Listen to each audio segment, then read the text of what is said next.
a kin's domain is a individual microclimate, and it's like a light. Everyone that gets built is like turning a light on in the darkness.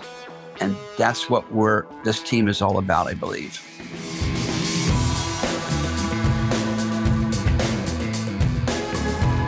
Hello, everybody. Jim Gale here with Matthew Britt, and we are so excited about this show today. This show literally came about just in the last seconds, and we are excited to introduce Bruce Perlowin. Perlowin, right, Bruce? That's you said it right. All right. So, Bruce, your story is absolutely phenomenal, and we align so deeply between the Garden of Eden ideal and the kin's domain, and this idea of using our resources wisely. And so we would love to hear your story, and then we'll kind of weave it into how we bring our energies together and we collaborate to inspire a shift in awareness that changes the world. What do you think? Awesome. I love that idea. So you want me to tell my background? Please do. Yeah. Okay. In the 70s and 80s, I was the largest marijuana smuggler in West Coast history, and the media dubbed me the king of pot. I made $100 million by the time in my 20s. Now, you don't realize that until you look back and you go, oh my God, I did $1 billion of business and made $100 million in my 20s. All right. So then I got to go to prison for 9 years because I was the king of pot. And it wasn't so bad. I was in co-ed prisons, men and women walking together, holding hands, the last 2 co-ed prisons in America. And I got 5 college degrees while I was doing straight A's, made the national dean's list, made the president's list, and married secretly a Russian spy. So they called us the king and spy. She was the #1 show in the history of 60 Minutes. Mike Wallace remembers, the best 60 Minutes for a decade of the 80s. Mike Wallace remembers 25 years, 60 Minutes, and 35 years, 60 Minutes.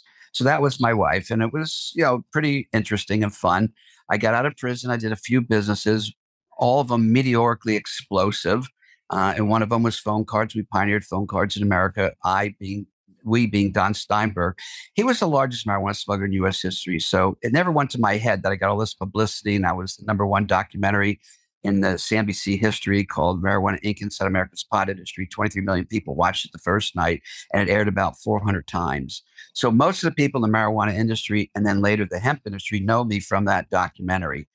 And so I hung out with a Russian spy, did phone cards. First time a retail store put a logo on a phone card was 7-Eleven. We did the original 7-Eleven phone card, and everything else first in that industry, which is now come and gone. We then did callback, which is a cheap way of calling from foreign countries, Don and I. Again, it never went to my head because he made me look like I was selling nickel bags at McDonald's. That's how much bigger he was than me. Even though I got a couple books have written about me, and they're doing a movie on my life right now, which will come out in December of next year, which is very important to what we're talking about here today, because when that movie hits, they're going to say, what is Bruce Perlowin doing today? And what I want them to say is he's working with a group of people to bring back the Garden of Eden on Earth by building kin's communities and permaculture filled with biodynamic planting, organic gardening, and everything that you're already doing and I'm already doing. So the synergy here is incredible. When we opened up Callback, we opened up 187 training centers all over the world, brick and mortar, network marketing training centers all over the world in 9 months, before the internet, before email. And that went on then we ended up with about 250,000 people in that downline. One World Communications was the name of that company. I couldn't move to Arizona when we moved because my parole officer wouldn't let me relocate. So I started barter companies, and I did $400 million in barter in 10 months. I bartered for houses, land. I own 20 lots right now out in Dolan Springs. I bartered for years ago, and all of a sudden that's becoming very valuable. So I use the power of barter to enhance what we're doing. Like right now, you guys need wood. How about reclaimed wood from NorCal Wood Products? He owes me $3.2 million in wood that I traded for stock. All right. Redwood burled furniture we can make. We can build homes with it. And when we combine our resources, which we're doing right now, it's unbelievably powerful because we speak the same language. I want to build kin's communities all over the world. You guys want to do permaculture all over the world. It fits perfectly. So I did start the first publicly traded company in the marijuana pot stocks called Medical Marijuana Inc. Sold that to Michael Lamas. And then my partner, Don, started Marijuana Company of America, and I started Hemp Inc.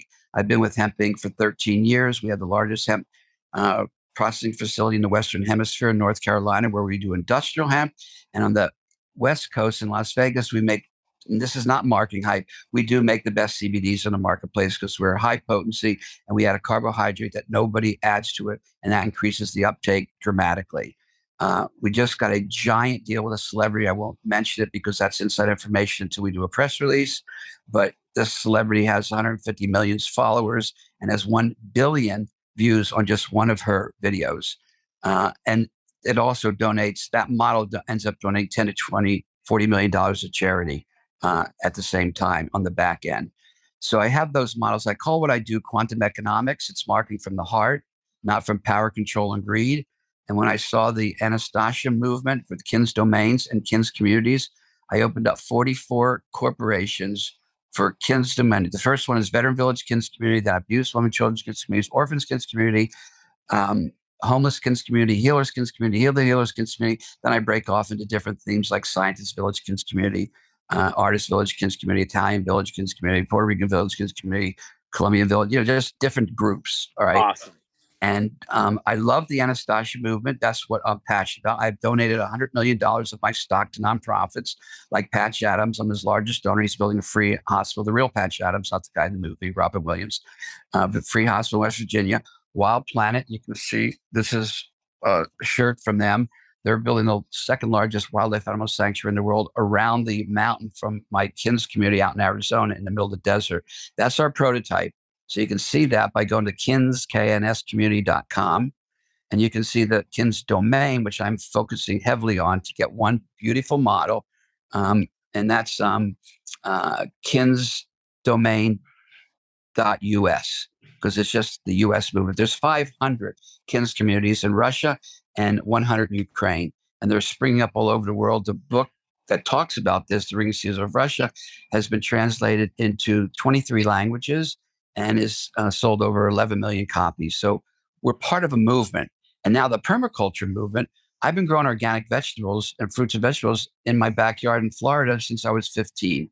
So what you guys are doing is very near and dear to my heart. I was a health food nut. I was a high performance athlete, undefeated weightlifting champion for 4 years, took 30 teenage nationals and the captain of the gymnastics team. So I had to be a health food nut, right? Yeah. And I'm an environmentalist. All the wood that we use anywhere is all reclaimed wood. We do not cut a living tree. I love the idea of you going around in RVs, filming everybody and what they're doing with their food forests, except for one thing. We damn well better be using biodiesel or we're in big trouble. I love it. We're going to be growing our own plants here to create our own diesel, our own fuel on multiple different levels here at Galt's Landing. Good. I would like to help you do that piece because it's not a big deal to make biodiesel. No. It's tanks, you heat it up and it goes into, my friend had one. A big commercial unit's expensive. A small one is a no-brainer. And we cannot be driving around in big pickup trucks pulling fifth wheelers, or I noticed that you're in a motorhome, right? And with motorhome without using biodiesel, we have to walk the talk. And we can rent them and we pull up with 3 or 4 motorhomes, the camera crew, you guys, me, maybe Gabriel from the Ring Seals of Russia or somebody that represents them. And now we have a blend of people, which I am calling the Garden of Eden team, to bring back the Garden of Eden to the planet Earth. This is going to maybe, well, you know how people say, Jim, what are the odds of this happening? I say 100%, because we're in alignment with the message that comes from this divine place. So I'm meeting with Gabriel Miguel at 3:30 today. And we're starting to work together. We're collaborating. So this is such an absolutely epic collaboration that we're putting together. Yeah. When you meet with them, ask him when he's moving to Knoxville. He's supposed to have been here by now. And I helped fund him, which I gave him stock. It's easy for me to give stock. It's tough to give money, but stock, it's easy. And I need him to build a website for me for part of, what we're doing is very complex, but everything is complex. Your body's complex. You take vitamin C. It's a complex reaction. Everything is a cascading sequential series of actions. So you start one thing, it starts a chain reaction. So some of the stuff that you're talking about, like I heard that if you plant garlic next to roses, it makes the roses smell better. Why? What's going on scientifically that makes that happen? You guys probably know with biodynamic planting, companion planting, of course, permaculture. And that's a piece that we're missing with the Green Series Russia movement is they solidified. We all grow organic gardens, but we don't know what we're doing, quite frankly. We don't know about companion planting like you guys do. So your part of this team is so incredibly perfect timing, like all coming together to help bring back the Garden of Eden. Exactly. Oh, go ahead, Matthew. Yeah, I completely agree. I spoke with Gabriel last week and we explored all the ways that we can collaborate, which is why now Jim's speaking with him. And it really does seem like a perfect fit that Food Forest Abundance and Kin's Domain, Anastasia Foundation can collaborate to help establish these all over the world. Just perfect timing. And by the way, when you translate the word Kin's Domain from Russian, which is the original version of where it sprung from, to English, it means a space of love. So we're building and I grew up in the 60s and with yoga, meditation, and a lot of the woo-woo stuff. And a Kin's Domain is a individual microclimate, and it's like a light. Everyone that gets built is like turning a light on in the darkness. And that's what this team is all about, I believe. Yeah, he explained to me that it was a place of love and that as a husband and wife got their love in marriage, they then took that and built out their Kin's Domain as a reflection of their love in a physical reality. So very fascinating. Yeah. What I like about this is everybody can have great ideas and imagination, but we as a team all seem to execute. We execute, I saw your place, Jim. It's phenomenal. I can't wait to get down there because, most of my kin's communities are going to be in Florida. Excuse my language. Fuck the desert. Yeah. I mean, you want to build a living fence, which is part of the profile of a Kin's Domain. In the desert, you got to run, drill a well, run a line 1.5 miles to, and put irrigation in and grow trees. In desert, in Florida, you break a branch, stick it in the ground. You break another branch, stick it in the ground. You want to build a pond out there, you need pond liners. You got to dig and pump the water in. In Florida, the water table is 3 feet down. You dig a big giant hole, it fills up. You got your pond, which is another element of a Kin's Domain. We just put 14,000 fish in our pond on Friday, and we've got a fertigation system. So we've got like almost a 3.5 to 4 acre pond. It's 25 feet deep. And we put pipes in there to suck out the fertile water. And then that water irrigates or fertigates the food forest around the whole edge of the pond, which is over 1/2 mile. And it's loaded with a diversity of fruit trees and food producing plants and functional plants. And then when the fruits drop into the pond, they become fish food through direct eating of the fruits and through the bugs that eat the fruits. So now it's an abundance creation system, which is what nature gives us if we just design it properly. Yeah. And I'm so excited about you guys emerging or running into you. I don't know how long you've been doing this, probably forever, but now you've really got it organized. And it's such a critical component to the Kin's Domain movement or the Kin's community movement that I just love everything you're doing. You guys are awesome. Well, I love your ability to see past any limitations. You obviously don't believe in limitations. And so what we intend to do is be part of the tipping point, be a major part of the tipping point, because once we reach a consciousness in humanity at a certain level, it will just go like wildfire. And my last name is Gale. My job is to blow the fire and to create more abundance and more love and more wealth and more everything beautiful in our world simply by demonstrating what's possible. Yeah. When I first downloaded quantum economics, it changed the world. I never dreamed that you change the underlying economic structure and that's how you raise consciousness on the planet. But part of it was you create a dramatic demonstration. That was a very positive, a very forceful message I got. You have to demonstrate.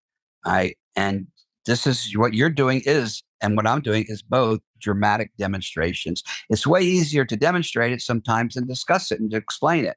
And then you describe what you've done after you've demonstrated it or during the process of demonstrating it. Yeah, I couldn't agree more. And there's something about economics that I love to point out to the world. So Adam Smith was like the foundation of economic theory for 150 years. And his theory is that if every man and woman did what was best for themselves in the economy, then the economy would be strong. John Nash came along about, I don't know, 40, 50 years ago. And he said, no, if everybody does what's best for themselves and others, then we have an even stronger economy. And he won the Nobel Prize for that. I call that symbiotic economics. It's the final phase of capitalism. Another term for it is compassionate capitalism, conscious capitalism, but it's really, and the word itself describes it, symbiotic economics. Yep. I love that. I call it regenerative capitalism, but I love the symbiotic as well. And I love regenerative capitalism. That's a great name. Oh my gosh, buddy. So we are in the process of strategizing and designing. One is a TV show. It could be called Kin's Domain. It could be called The Solution or a combination thereof. And this is where we go around the United States, North America, and maybe even the world. And we show people what's actually possible, because almost nobody around that I've ever met knows what's possible with regard to permaculture and with regard to creating freedom and abundance at a local level. So why don't we do what that bear guy did? What's his name? Owen. All right. Tell everybody out there, help us fund this movement. Help us fund this documentary. Is it a documentary or a TV series? This one's going to be like a documentary, a 2.5, 3 hour feature length documentary. And then the TV series is called The Land of Plenty. And that's coming probably after we do the feature length film. Okay. So now we need, you said $1 to $2 million. So let's get everybody to donate, just like that bear guy did. He raised 120,000. He was shooting for 1.7, I think, or 2. So let's shoot that, and people who like this and support it, I'll throw in some stock, but that stock you can't sell for a year. And that's too far away, but a year comes pretty quick. All right. So if we can help, even if people give us matching funds for the stock that's good in the year, that would be very helpful. So this is a call to action. Everybody's put in $40 or $4,000, or in one case, like the bear got, some guy put in 10 grand, and we'll try the 2 million that way to do this movie, to demonstrate, to show people what is going on, because people don't get it. I mean, I sent out that text about the food forest, 140 people, and my neighbor right next door, don't text me 3 a.m. and take your trash can up. And I have a lawn and I don't want to put a food forest. That stuff is great, because when we get done, I said, well, the good news is I'll take the trash can up my steep, and I go, but I'm going to build a demonstration food forest. And the good news is you'll have plenty of food, free food and vegetables to your heart's content. All right. So he still doesn't like the idea. They still like their beautiful lawns. And if you go to the history of lawns, who invented that lawn? Well, if you go, that guy told me it came from the aristocrat who had sheep, and they were showing everyone, look, we're rich. We have a lawn with sheep on it. And they got rid of the sheep. Oh, we're still rich. We're constantly rich. Well, we have a lawn and we don't have to drive for food. That's just an archaic idea. And when you think about it, like you point out, Jim, it's really sort of, I hate to use the word stupid, but it is stupid. All right. Just because everyone's doing it doesn't make it right. You got to go historically. Where did this concept grow from? Who started it? And when you look at it, you go, wait a minute, that doesn't apply anymore. We need to have a food forest. We need to walk outside and pick for fresh fruits and vegetables. A big deal. Lawn may look pretty, but it's dumb. And I don't want to impose my ideas on people that lawns are dumb and food forest is better. But I'm sorry, it's still the truth. Food forests are better. Lawns are dumb.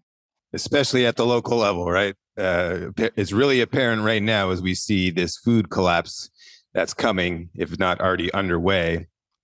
having food being produced hundreds or thousands of miles away from you and having nothing at your own home just is setting everybody up for failure. So this is again, the perfect timing. I don't think we could have planned this any better to be exploding for us right now and really impacting people around the world with both the Kins domain concept and methodology that's being employed there, and then stacking on top of that food forest abundance and what we're doing with helping provide people with the design to really get this food producing asset onto their property as fast as we can.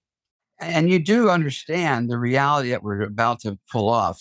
We're about to introduce a massive disruptive technology into the socioeconomic landscape. But you know what? It's called evolution. We all could disappear tomorrow and it's still going to happen. All right. Because people are doing it. People say the pandemic, like the bad guy planned it. All right. Well, you know what? Maybe the good guys planned it to get everybody stuck in the cities and disrupt the food chain so everyone will start growing food again. Yeah. Up, guys. So I don't know who planned it, or if it was planned, but the result is working in our favor greatly.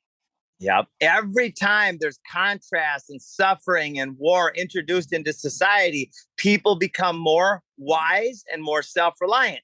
There was the Liberty Gardens in the First World War and the Victory Gardens in World War II.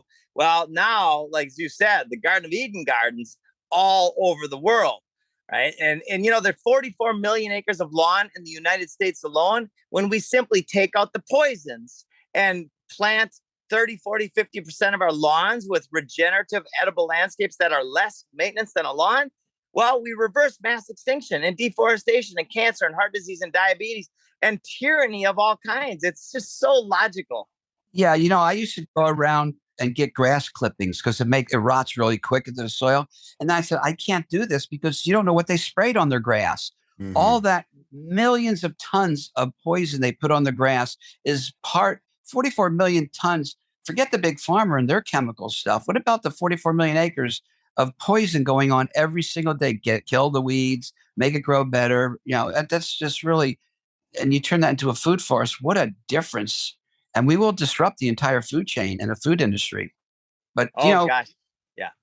What can you do? When you look at those chemicals, what people often overlook is that those things started to be utilized during the First World War, right? Those were chemicals designed to kill people and were implemented exactly to do so. And then when they realized, hey, we can, translate this into killing plants and helping us with monoculture industrial farming, that's exactly what they did. So these things were designed to kill. They still kill today. And they not only kill plants, but they kill life.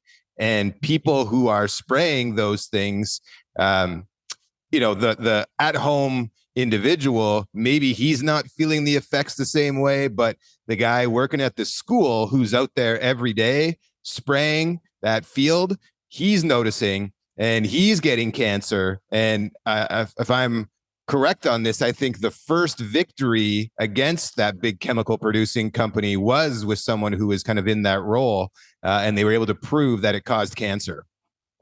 So those chemicals are still killing people. They're just killing them a lot slower. Yeah. Exactly. And it's important. People don't, I study a lot of history, not enough, because everything has its historical roots, from words to, the use of chemical pesticides, to the concept of a lawn, to the concept of capitalism being the accumulation of wealth. Who invented that accumulation of wealth, the end all and be all of capitalism? How about helping the planet? But anyways, when you study the historical evolution of why we do things and why we think the way we do and behave the way we do, you realize that it's all ludicrous. It doesn't apply anymore. These chemicals on your grass were designed to kill people in the war, and it's still doing the same function. And everything, you trace the history of everything and find out why don't be a bunch of ostriches, your head in the sand, or a bunch of, nincompoops. I often say they do everything perfectly in this world, perfectly backwards. Yeah, that's true. And that's by design. In my studies of what's going on, that is by design. It's a control mechanism. Now, I'd like to show you this, Bruce. So 7 months ago, see the sand here? This whole area was nothing but sand. And in 6 or 7 months, we've got an epic food forest with food growing all over the place. Imagine this in 2 years. It's every one of these fruit trees. We've got over 200 different types of food growing already. And we're never going to be done. People say, Jim, when are you going to be finished? I'll never be finished because it's too much fun. That is awesome. I can't wait to come down there and see what you're doing in person, because Florida is, I grew up in Florida. So it's so easy to grow stuff in Florida compared to the desert. Tennessee's pretty easy too. It's rains here every day. It's very lush. So I'm going to show you my garden since you just showed me yours. And look at this interesting tree that the aliens planted one night when we were sleeping. Can you, I can't tell if you can see that. I can see it. Yeah, it's there. So this is wood. We just put that up. I'm just joking about the aliens, but it looks like an alien planted it with all these crystals on it. Yeah. And here we're learning about, well, not learning, but we're employing the mulch. And we got 3 plants in so far, Jim. We're a little bit behind you. Got to start somewhere. Here's Bruce. our wood chips. Yeah. So that's why I need you guys to help, because I'm planting basil next to peppers, and I'm not sure if basil helps peppers or not. All I know is that I like to mix the plants up, and intuitively, I think I picked the right ones, but who knows?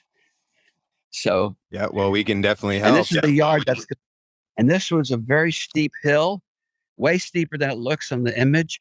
But this will be a showcase demonstration food forest.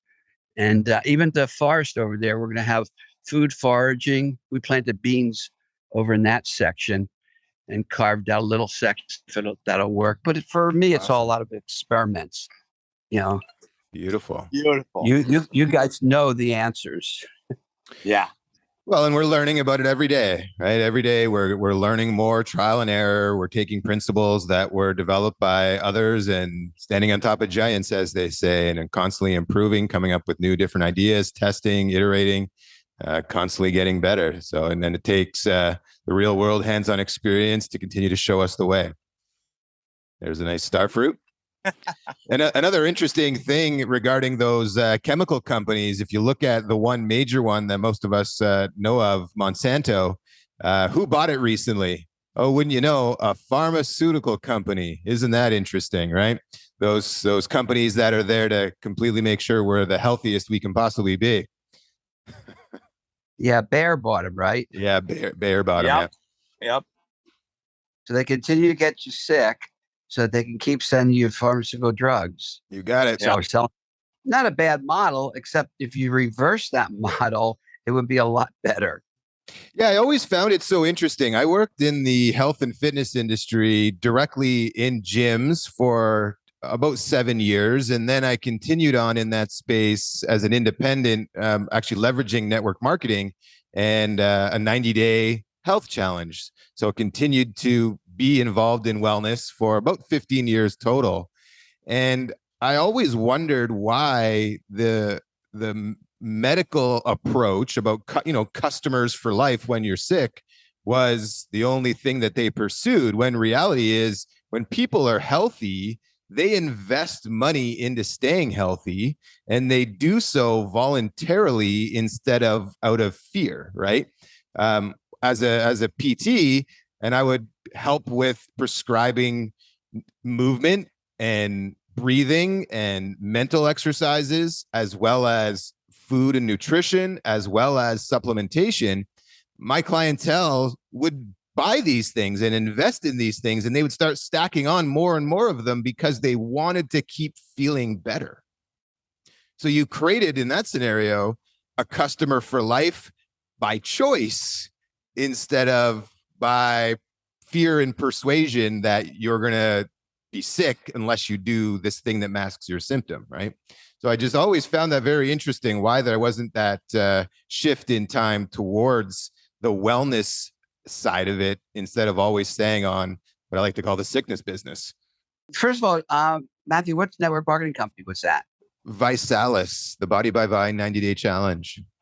Okay. Yeah, I hold 5 world records in the network marketing industry and have 3 of my own network marketing companies. Wow. And network marketing is a good way to go to spread things around very quickly.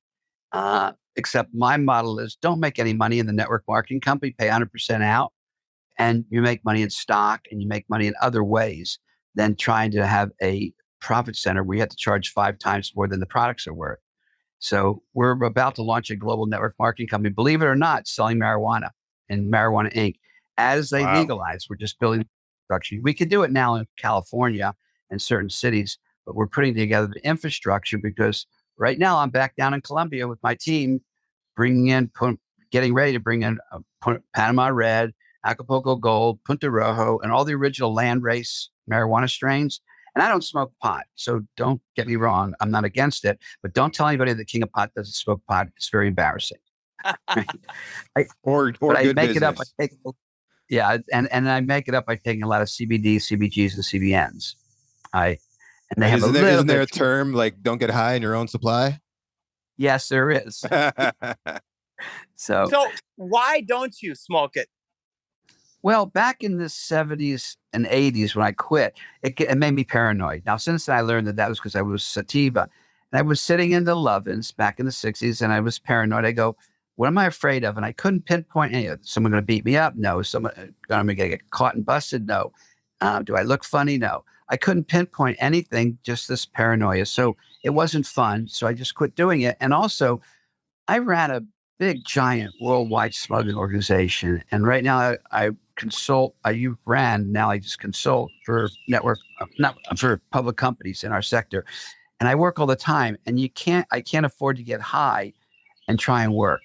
I could not have this conversation if I was high. It just affects me way more. It's like taking acid or something if I take 2 hits. But I know how healthy it is because I've read all the science. And so again, I make it up with the CBDs. I don't drink. I don't do any pharmaceutical drugs. I don't get high. My addiction, and I'm clearly addicted, is a workaholic, Nicorette gum, which I'm trying to get off of, and a cup of coffee in the morning. All addictions, but they're benign addictions. If you're going to have an addiction, don't go to heroin or meth. Work. Don't gamble. Exercise. There's a lot of healthy addictions. So, and you go out and garden, chill out, Yeah. and that's addiction. Jim, you're clearly addicted to what you do, but rather than use the word addiction, you're passionate. Another term, what are you passionate about? I'm joyfully obsessed. Yes. That's why I'm up at 3:00 in the morning when I can't wake up and I can't go back to sleep, texting 140 people about food for us. I got 1 complaint and about 20 great responses. Oh, that's awesome, buddy. Thank you. This is what it's all about when we collaborate instead of compete, and we bring us together under a common mission. And that's a mission of love and joy and health and freedom. And then the strategy, the Freedom Farm Academies, which is very much like a kin's domain. In fact, it's really the exact same thing. But what the Freedom Farm Academy does is it adds layers and layers and layers of ROI. And that is both cash ROI and health ROI. And of course, wellness for society ROI. Yeah. It's funny because if you go to kinsdomain.us, that's how to build one Kins domain.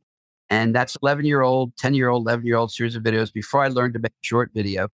And in there, we talk about, we're going to teach biodynamic farming, companion planting, I even use permaculture, sonic bloom, a lot of stuff that, people don't know about. Like you said, the word permaculture is not even a household word. And I knew we were going to do this and it would be part of the Kins domain and Kins community movement. But you guys are like the perfect fit. I don't have to teach anything. Just you guys can teach. So I'll learn. I'll be a student. And then I'll eventually teach, because if you want to master something, teach it. Absolutely. You learn 90% of what you teach. So we learn about 15% of what we read and 15% of what we write, but we learn 90% of what we teach. I love that. Yeah. See, we're so on the same page. You could be like a twin or something. Mhm. I'm psyched, man. It's such a neat meeting. So can you share with us some scary, freaky, now probably fun stories about your days running one of the most beneficial plants in the history of humanity, right? And that was made illegal because of, well, for nefarious reasons. But I'd love to hear a story or two. Okay, Me the too. best story I can tell is not my particular story. It's my partner's, Don Steinberg's story. He was the largest marijuana smuggler in U.S. history. The book, The Underground Empire, is about him. Like I said, I brought in 5 loads under the Golden Gate Bridge in 1 year. I said, Don, when we're doing medical marijuana Inc. Okay, I said, Don, I had a great year in 1980. I brought in 5 boatloads underneath the Golden Gate Bridge. He looks at me like gets this real quizzical look. He goes, well, what did you do the second week? I go, Don, it's a 5-week journey just by sea going down and back, right, without stage to boats and all that extra stuff. And it's not like coming in from the Bahamas in Florida. It's a 1-day, John, it's at 3 hours. You go off 3 miles offshore, hit the freighter and come back in. He looks at me, goes, Bruce, I brought in 4 freighters simultaneously all over America in one night. Right. So that was an interesting story. So this is his story.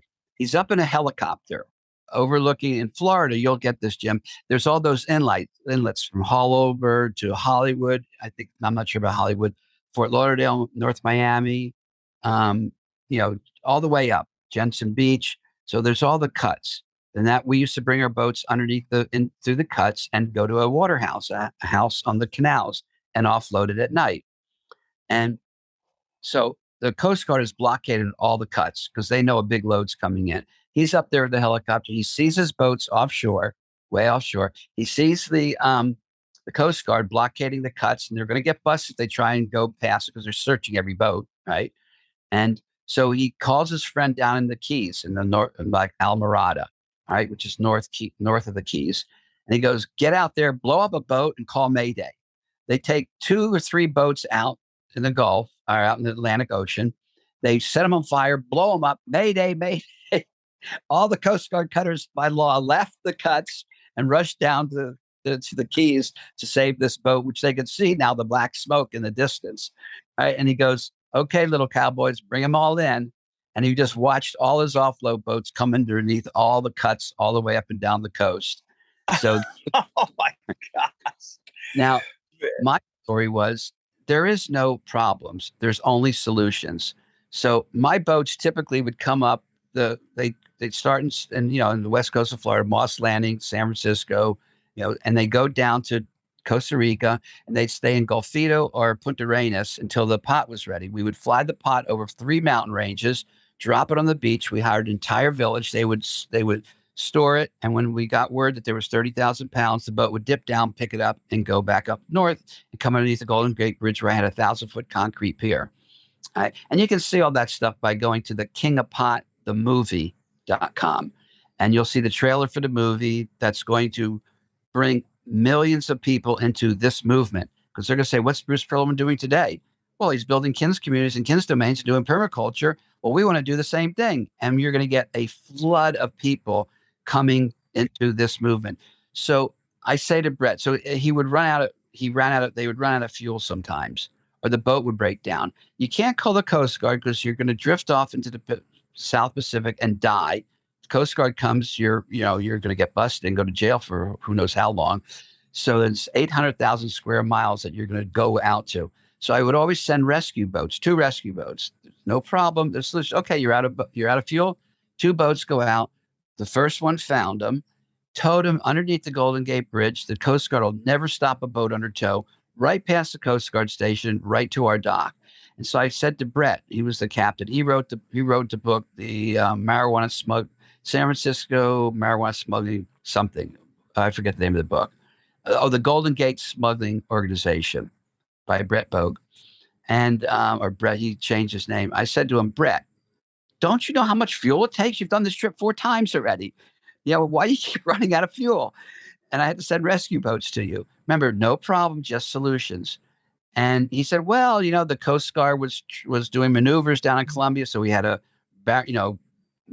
drive out, 24 hours, then drive back 24 hours when they were gone. And then we got the load, so we ran out of gas. So that's another fun story, running out of gas story. There's stories where we were loading up. I decided to go from 30,000 to 60,000.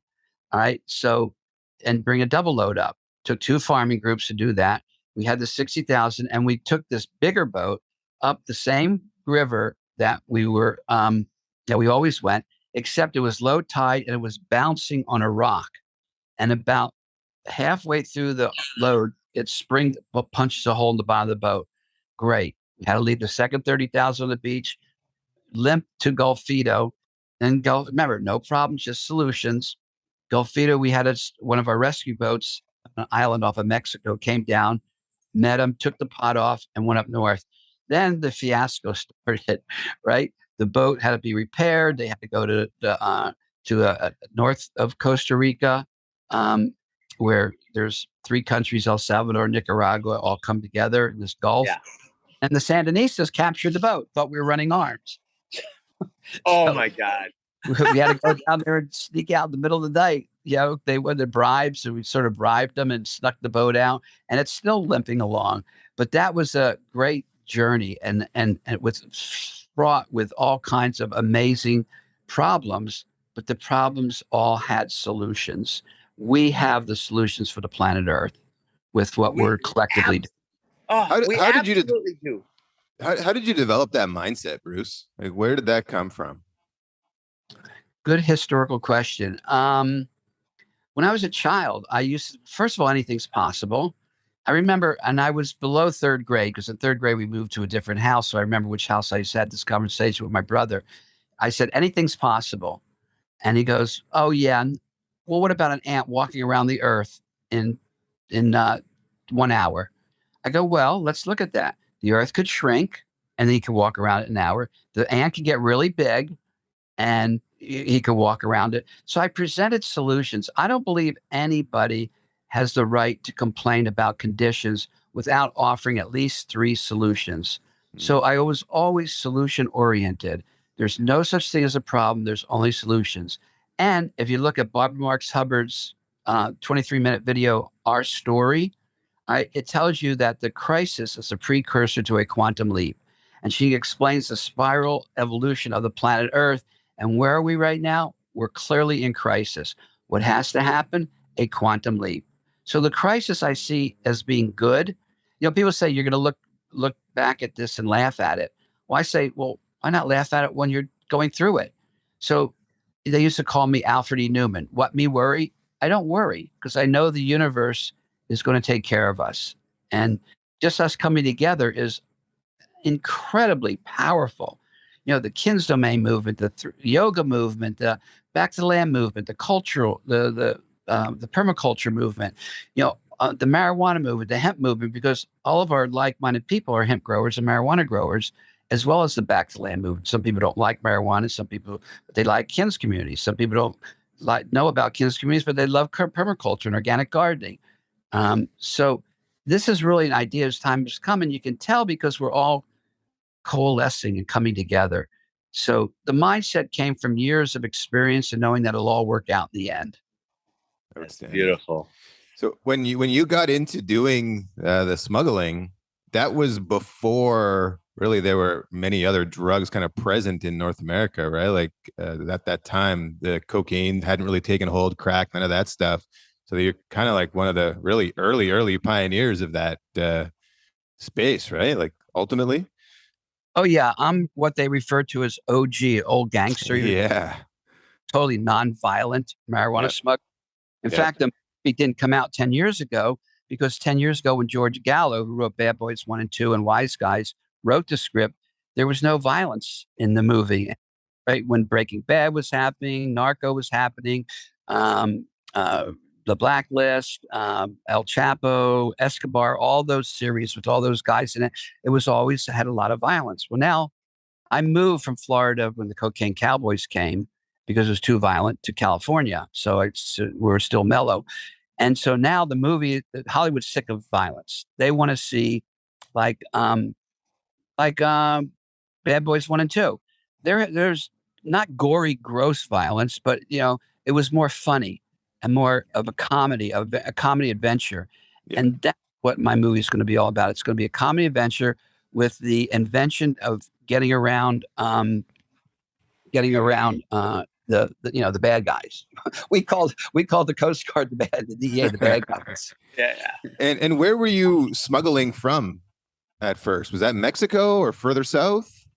No, in the beginning in high school, we sold some of the Mexican weed because that's where the marijuana was coming. It was in these little bricks full of stems and seeds, and it wasn't that good.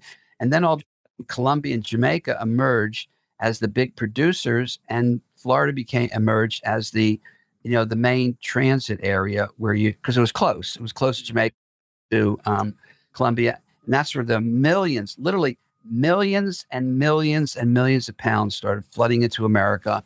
And I grew up in that era. And then I moved to California when it got too crazy with the cocaine. And then the meth started coming in and all these crazy drugs, and you think about it, why is there so many drug addicts and why are so many people bipolar, and bipolar people self-medicate? And so they become heroin addicts and meth freaks and who knows what other drugs. And it's a big problem. And I'm got a lot of those people had a lot of people in my life. And you can't change them. So the only solution I can come up with is we're going to create Looney Toony Kins community. And all the crazy people can go there. And the people that like to care for the crazy people and caretake will go there to treat them and help them get back to normal. Because, organic gardening itself is very therapeutic. Animals, out in nature is very therapeutic. I mean, yoga is very therapeutic in common. And being part of a movement, like Veteran Village Kins Community is the first one because the veterans like working in their teams and we're staying together and working as a team. They had each other's backs and their lives were on the line. Well, the Veteran Village Kins Community, your lives are sort of on the line because you're out there off grid. You got to know how the solar system works. You have to grow your own food and you can keep your team together and you can support each other.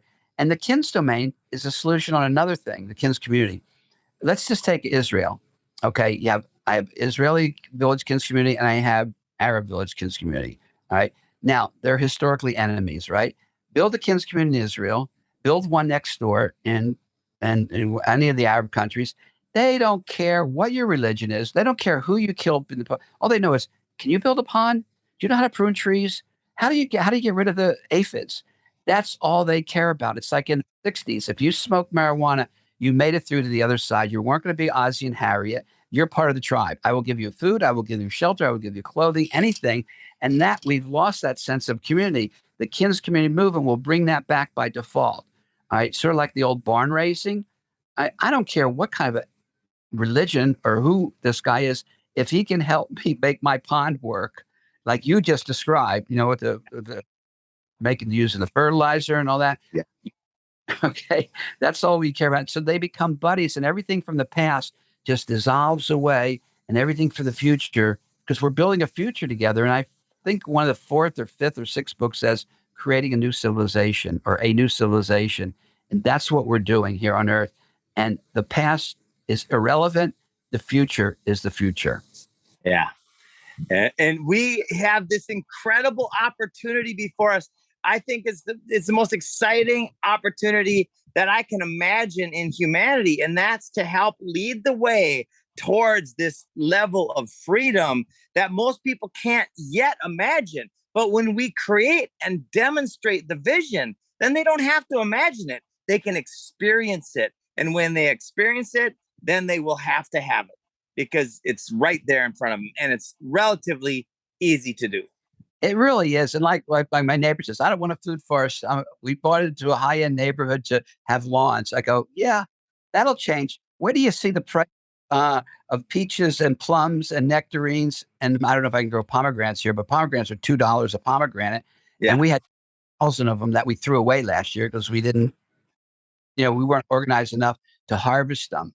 All right, this year, okay.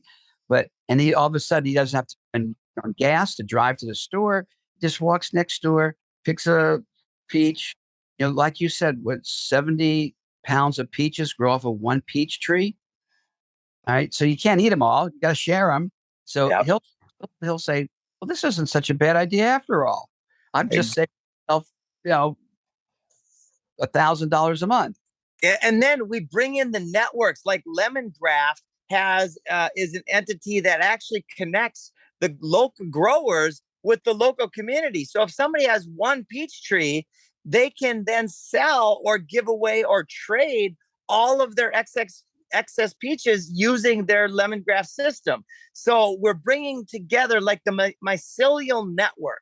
We're collaborating and connecting all of the pieces of the puzzle. And I'm super excited to brainstorm with you on the actual show, the feature-length show, the solution, the Kins domain solution. And basically, because our producer, Fraser and Judy Bailey, who did the Crocodile Hunter, they said you want to have conflict in there. You don't want to have it like, loaded, but you want to show the problem and then the solution, and in a very visceral way, in a way that gets people inspired and emotional, and you want to take them on that ride, and we want to leave them empowered and feeling good. And then most importantly, we want to inspire them to take action. I love the idea of conflict because it's definitely there, like my neighbor arguing about it, or my girlfriend, Nicole, and she's a wellness coach. So it's NicoleFayWellness.com. She goes, Bruce, I gave up doing wellness coaches because I was taking people's food away from them and they didn't eat it. As an example, this one lady, she ate matzah. She says, you have to stop matzah. Well, now they have gluten-free matzah because gluten is a killer. If anyone eats one bite of gluten, do the research. You'll stop eating gluten immediately. Wheat belly. I'll tell you something fascinating to do with the gluten. Glyphosate has caused more of this issue than just gluten straight up. It's the modified stuff that's really the major problem. Yep. So I don't know if it's the gluten or the chemicals that they spray on the wheat that get into the gluten, or like you said, the process. So she said, no, you can't. I can't stop eating matzah. It's the staff of life. And she got in a big argument with Nicole and she was the principal of the school where her daughter went. So she started taking out on the daughter. So there's conflict every step of the way. But you know what? When they get it and they see, I'm 71 and I can still sit cross-legged. I work my butt off. My muscles are all sore like I was when I was a weightlifter because I can't get any help here and they hire me. And so I got to do it all. I shoveled all that dirt. I put those 8x8 logs in place, as well as transport them across the country because we only want to use sustainable wood. And I'm getting in great physical condition. And the driveway, taking the trash can. Okay, so what? I'll pull the trash can up the steep hill. It'll give me some cardiovascular exercise for the day. So when they see results, you prove it by executing and we demonstrate it. All right. So, but there will be conflict along the way because they all think we're crazy in the beginning, and then they all adapt. There's a saying: when a new idea, right? First you think you're crazy, then they ostracize you, or vice versa. No, they ostracize you, then they think you're crazy, then they accept it, and then they all do. Yep, and then they violently oppose, and then they accept. It's such a crazy pattern. And we're at that point, just like the pioneer phase, the early adopters and mass adoption, we're well into the early adopter phase of this, and we're not too far away from mass adoption. And once we hit that phase, well, then the world will be healed. People will be healed. The vibration, the frequency of life will expand. And I believe we are in the ascension right now. The apocalypse is lifting the veil.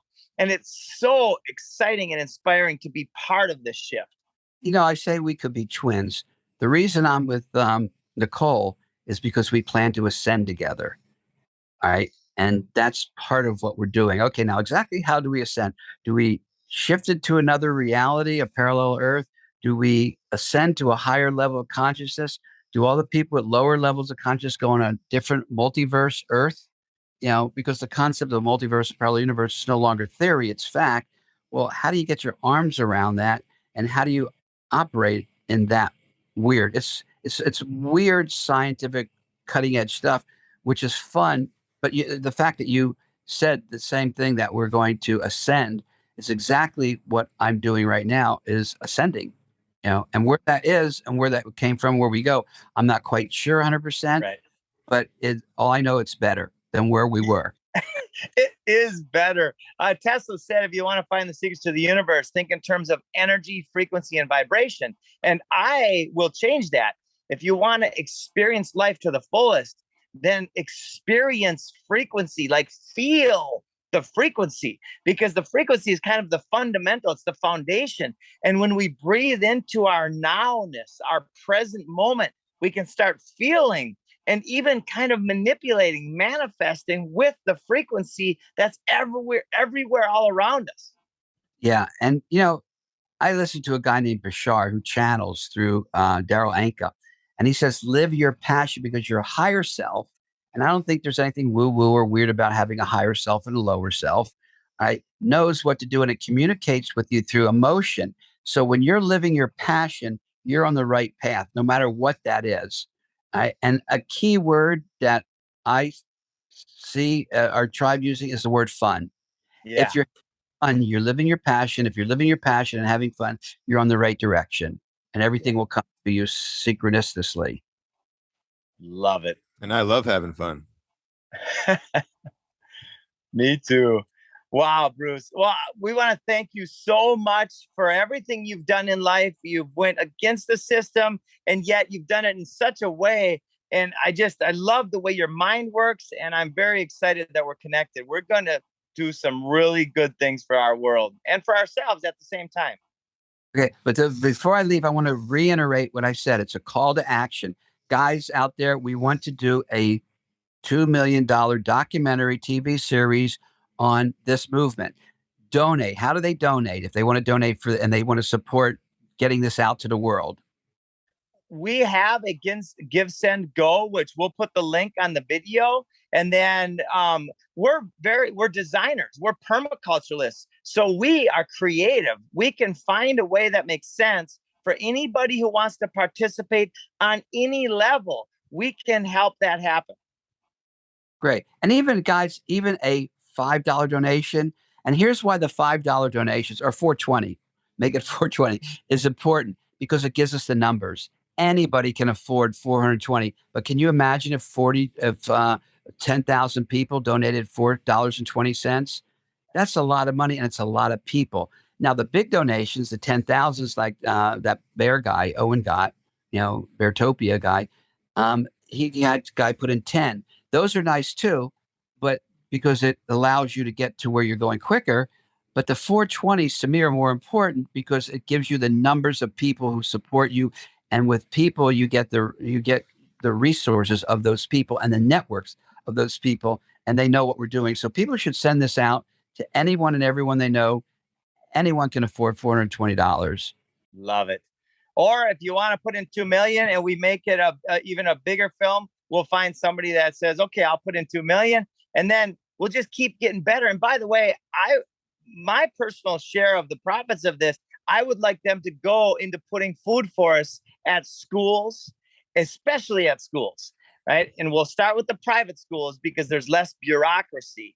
And we already have loads of private school like owners that want to do this. So if anybody out there is looking to be part of something special, this is it. And I will put in 4 motorhomes and RVs. So let's see, 1, 2, 3, 4 motorhomes into this project. Three fifth wheelers and a 40-foot diesel pusher motorhome. So we can go and travel around, and the camera crew can have a place. You can have a place. I can have a place. Matthew can have a place. All right, but you're in a motorhome already, so we may have 5 or 6. But I'll put in 3. We'll wrap them, make it look gorgeous. But the only criteria I have, you have to run those things on biodiesel because I could just feel, we're to talk about sustainability. We're here to show you how to do it. Wait, you're driving a big Ford truck, pulling that giant thing? No, we're on biodiesel. Biodiesel, all okay. Boom. I love it. Yeah, we don't want to be like the hypocrites at the WEF who tell us we got to capture we have these carbon credits. You can only travel so far, and they get to fly there on their private jets and have their motorcades and all that stuff, right? So we want to show that we're in line with what we're talking about. So everybody out there, thank you so much for listening and for joining us, and follow us on more of these shows, the Jim Gale Show with Matthew, Britt, and our wonderful guests. Let's spread the word. And by spreading the word, we will be part of the solution for our world. Oh, one last thing I have to say this. We do make the top CBDs on the planet Earth, Hemp Inc. So if people go to the King of Hemp USA or kingofhempusa.com, you will see high potency CBD. So you don't have to smoke marijuana. You get all the cannabinoids you want. And we add a carbohydrate to it, like beta glucose, something that nobody else in America does. It allows you, because carbohydrates absorb rapidly. The CBD, CBG bonds to it. So you have rapid and massive uptake of your CBD, CBG, and CBN. And although I can't make a medical claim, CBDA and CBGA have been shown to block the virus from attaching to cells in a university study in Oregon in the Petri dish, not in humans yet, but Petri dish. Well, I'm not taking a chance. They just came out with it. Says send me my supply, and I take all the other stuff, and too. But that's where you want to go to buy some CBD, CBG, CBNs, coffee enhanced CBD coffee. We have the whole product line. Oh, I love CBD coffee. kingofhempusa.com. Thank you so much again, Bruce. What a wonderful conversation. And we'll make sure that we get all of these links clearly shown in the show notes, and everybody will be able to find you. So again, Bruce Perlowin, King of Hemp, King of Marijuana, West Coast. Thank you so much, Bruce, for being here today. Thank you for tuning into the show. You can check out more episodes on YouTube, Apple, Spotify, and your favorite podcast apps. Check out our show notes for any websites linked to this episode, including where to connect with us on social media. We appreciate you dropping by today. Remember to like, subscribe, and turn on your notifications so you'll be updated with each episode. And visit us at thejimgaleshow.com to check out all of our exclusive content. We appreciate you dropping by.